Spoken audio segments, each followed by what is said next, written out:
Vendre son entreprise, changer de vie à 50 ans, c'est pas toujours évident. Vous êtes de celles tannées de votre entreprise, vous êtes tanné de votre emploi. Vous vous dites, mais qu'est-ce qui se passe? Pourquoi chaque matin est si pénible? Vous ne sentez plus la passion que vous aviez au début, même au contraire. Il y a certaines parties de votre travail, vous aimez ça encore comme moi, j'aimais bien, mais la plus grande partie de votre travail, ça vous tente plus. Bien des questions dans votre tête. Je suis pas un peu trop vieille pour changer de travail, vendre mon entreprise. C'est-tu la ménopause, les symptômes de préménopause qui font que là, je suis comme tannée, mais je suis comme tannée de tout. Qu'est-ce qui est? Est-ce que c'est la ménopause qui est le problème ou c'est mon travail qui est le problème? Est-ce que c'est une étape normale de la vie autour de 50 ans d'être tannée de son travail? Je vais vous partager 4 questions importantes, je pense. Si vous avez le goût, si vous manquez de guts ou si vous avez le goût de faire le grand saut, je vous partage mes réflexions. Oui, moi, j'ai vendu mon entreprise et restez avec moi jusqu'au bout parce que je vous partage mon expérience, qu'est-ce qui s'est passé et je vais vous dire, au niveau émotionnel, c'est assez les montagnes russes. Donc, écoutez, je peux plus me présenter comme avant. Je suis plus propriétaire de mon centre de santé. Et oui, j'ai vendu mon entreprise. Je suis toujours quand même coach en perte de poids. Et ce côté-là de mon travail, je l'aime suffisamment pour poursuivre ma chaîne. Parce que oui, j'ai le goût encore plus, je vous dirais, de vous transmettre des conseils, des trucs, des astuces pour vous sentir belle, chose que moi. Donc, vous avez le goût de vous sentir bien, de vous sentir belle, d'être en santé et de vieillir en beauté et en santé, bien, cette chaîne-là, elle est pour vous. Je vous invite, si vous appréciez, à liker et à activer la petite cloche pour vous abonner. J'essaie de sortir, là, et là, de plus en plus, je vais être capable de vous sortir une vidéo à toutes les 2 semaines. J'en ai moins sorti des derniers temps parce qu'avec la vente de l'entreprise, ça me demandait beaucoup de temps, mais là, je compte bien, là, me reprendre.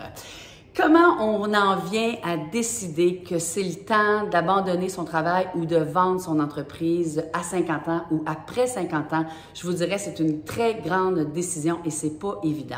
Dans mon cas, je vous dirais beaucoup d'émotions, hein, beaucoup d'impatience. Il y a plusieurs années, je me sentais impatiente. Puis quand on est entrepreneur, vous le savez si vous l'êtes, il y a toujours des défis, il y a toujours des problèmes qui surviennent. Et là, ben, on devient impatiente. Et là, on est impatiente. On est frustré, on s'endure comme pas, beaucoup de questionnements. Et là vient naturellement tous les aspects qui touchent la préménopause, la ménopause si vous êtes dans ces âges-là, hein, dans ces âges-là, vous vous dites, ben c'est ça, c'est la ménopause, c'est normal que je m'endure plus. Ben je suis pas certaine, moi, que c'est normal que vous vous endurez plus, parce qu'on travaille à chaque jour. Moi, je pense que si vous avez des symptômes, effectivement, de préménopause et que vous êtes plus heureuse dans votre travail, ils vont juste être exacerbés, ces symptômes-là, et vous allez juste vous sentir encore moins bien. On a peur aussi, peur de l'inconnu, et ça, c'est tout à fait normal. Les incertitudes face à l'avenir. Je vais-tu réussir à faire autre chose? Je suis bonne encore à quelque chose? On va-tu reconnaître mes qualités, mes capacités, mes compétences? Et ça aussi, ça fait peur.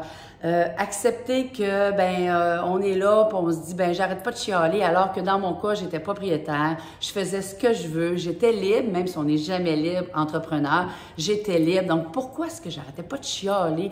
Et en fait, beaucoup de questionnements. L'autre chose qui revient beaucoup, c'est le fameux syndrome de l'imposteur, hein? Je ne sais pas si vous le vivez et si vous en souffrez, mais moi, j'en ai souffert et j'en souffre encore. J'en ai souffert toute ma vie. Hein, vous savez, si vous avez été à l'université, si vous avez des diplômes, que vous en ayez ou vous en ayez pas, ça change pas grand-chose. Mais si vous en avez, vous avez toujours un peu reconnu que les compétences, les qualités professionnelles ou les compétences professionnelles venaient avec les diplômes. Moi, vous le savez, si vous avez vu un peu là, mes autres vidéos, que je vous explique un peu mon vécu. Moi, j'ai une formation collégiale en travail social et je suis avocate là, depuis quand même pas mal d'années. Je ne pratique plus comme telle, mais je conserve ma licence quand même.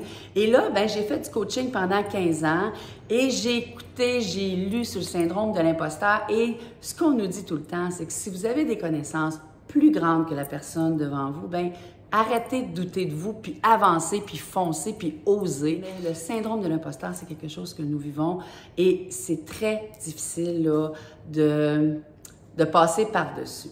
Si vous êtes à cette étape-là et que vous doutez de vous-même, réfléchissez à qu'est-ce que vous voulez vraiment. Ce n'est pas évident. Avant d'avoir des symptômes physiques de votre malaise par rapport à votre travail, des conséquences également sur votre santé mentale. Donc, il faut, comme on dit, avancer, oser.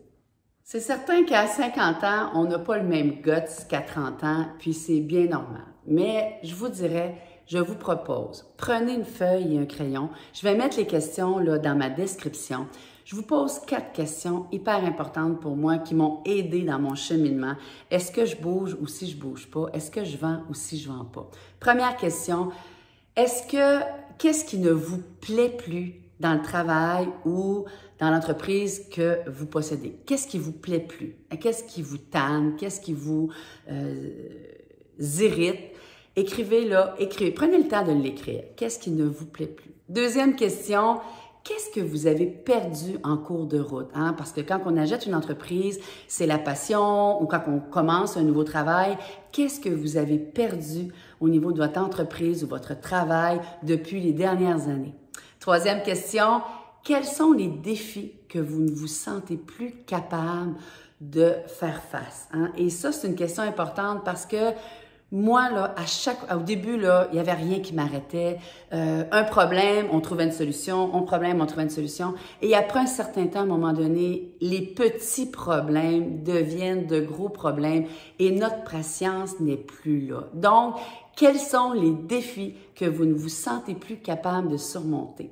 Quatrième question, est-ce que vous voyez encore dans 5 à 10 ans dans cette entreprise-là ou dans cet emploi-là?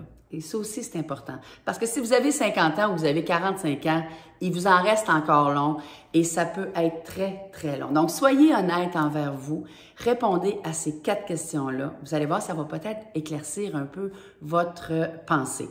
Si vous avez répondu pas mal négativement, dans le sens qu'il n'y a plus grand-chose qui vous plaît dans votre travail, bien, je pense qu'il faut oser. C'est le temps d'oser. Vendre son entreprise à 50 ans, c'est pas évident. Changer de vie. Mais la décision, elle est importante. C'est sûr qu'on est confortable. C'est sûr qu'on est dans une zone de confort et ça nous fait peur d'en sortir, mais il faut oser. La première année que j'ai mis à vendre mon entreprise, je vous dirais que j'ai pensé la mettre en vente puis que le processus vraiment s'est enclenché.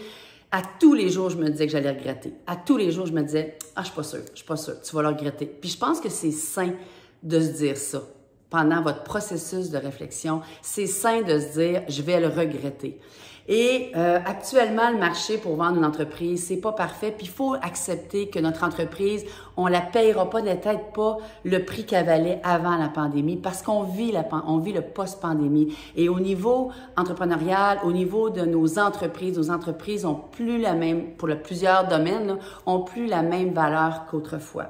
Donc, colère, frustration, de la peine, on passe par une brochette d'émotions. L'autre chose, si vous êtes sur le marché de l'emploi et que vous êtes une très bonne employée, une très bonne gestionnaire, bien, c'est le temps, allez-y, parce qu'en ce moment, le marché de l'emploi est plus favorable pour vous. Vous savez, moi, ça m'a pris du temps. J'ai tiré pas mal l'élastique, mais je vous dirais que je pense que la vente s'est faite au bon moment. J'ai pas l'impression, peut-être qu'il va y avoir des journées que je vais regretter, mais j'ai pas l'impression que je vais avoir le goût de revenir en arrière. Je me sens sereine aujourd'hui, je me sens quand même détachée et je me sens bien. Il y a plusieurs années, lorsque j'ai démissionné de mon poste dans le réseau de la santé,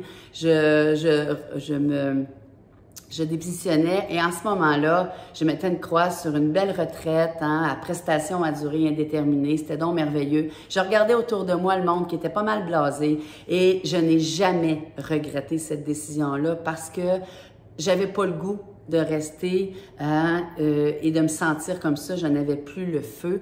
J'ai démissionné pour des raisons familiales, mais quand même. Donc oui, le bon moment va arriver pour vous. Faites-vous confiance. Si vous êtes tanné et que votre cœur n'est plus là pour votre emploi, il y a toujours c'est sûr qu'il y a des timings qui sont pas bons. pour toutes sortes de raisons. Mais si votre timing n'est pas si mauvais que ça, c'est le temps d'avancer, oser. Il nous reste des belles années devant nous pour faire ce qu'on a envie, pour faire ce qui va nous passionner. Si vous avez apprécié cette vidéo, si je vous ai aidé, écoutez, écrivez-moi ce que vous vivez, vous êtes rendu où dans votre cheminement et est-ce que vos hormones, vous pensez, influencent beaucoup ce que vous vivez en ce moment? Et si vous avez apprécié, comme toujours, je vous demande de liker et je vous souhaite de prendre soin de vous et à très bientôt.